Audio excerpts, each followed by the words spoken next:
আজ আমি তোমাদের সাথে শেয়ার করব একটা স্পটলাইট আই মেকআপ, যেটা তোমরা নিজেরাই নিজেদের চোখে করতে পারবে। তো তার জন্য ফার্স্টে আমি আমার আই বেস করে নেব। আমার আই লিডে ফুল একটা লাইট কালারের বেস করে নেব। আমি যেইভাবে আই মেকআপটা দেখাবো তোমরা দেখো একদম সহজ পদ্ধতিতে, যাতে তোমরা বিগিনাররা একদম সহজে করতে পারো। তার জন্য একটা পেন্সিল ব্রাশ নিয়ে ফার্স্টে ব্রাউন কালারের শেডটা আমি 3টে ডট দিয়ে নিলাম, যাতে সুবিধা হয় তোমাদের ব্লেন্ডিং করতে। তারপর একটা ফ্লপি ব্রাশ দিয়ে ওই 3টে ডটটাই আমি ভালো করে ব্লেন্ড করব, যাতে কোনো হার্শ লাইন না থাকে। তারপর একটা ডার্ক কালারের শেড নিয়ে সেমভাবে ওই পেন্সিল ব্রাশ দিয়েই আমি দেব।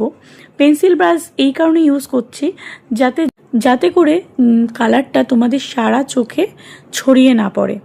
তারপর আমি সেটাই একটা ফ্লপি ব্রাশ থেকে আবার ব্লেন্ড করে নেব, এবং তারপরে আমি আবার একটা ফ্লপি ব্রাশ দিয়ে একটা ব্রাউন কালারের শেড নিয়ে সেটাকে ভালো করে মিক্স করব, এবং আমার ফুল আই লিডটাতে যেটাতে আছে, যাতে করে কোনো হার্শ লাইন বোঝা না যায়, আমি ভালোভাবে আরেকবার ব্লেন্ড করে নেব।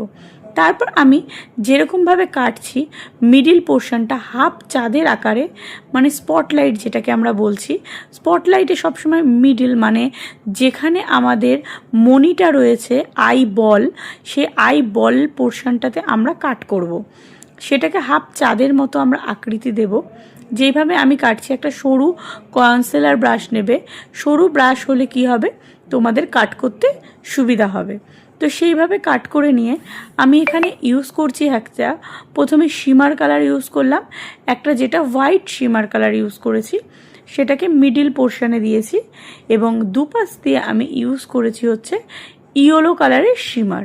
তোমরা দেখো ইয়েলো কালারের শিমার দিয়ে সেটাকেও আমি হোয়াইটের সাথে ভালোভাবে ব্লেন্ড করে নিয়েছি, যাতে করে আলাদাভাবে বোঝা না যায়।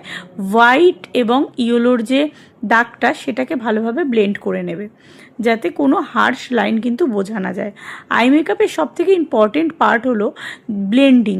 ব্লেন্ডিং যত ভালো হবে আই মেকআপ কিন্তু তত ভালো হবে।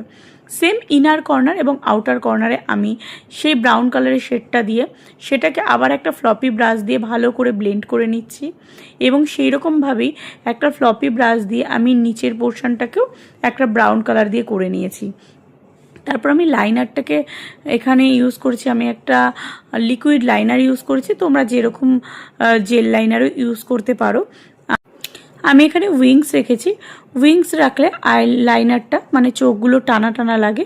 তারপর আমি আমার ওয়াটার লাইনে কাজল অ্যাপ্লাই করেছি, নিচের ওয়াটার লাইন এবং ওপরের ওয়াটার লাইনেও আমি কাজল অ্যাপ্লাই। তারপর সেই কাজলটাকে আমি একটা ডার্ক কালারের শেড নিয়ে স্মাচ করেছি। তো তোমরা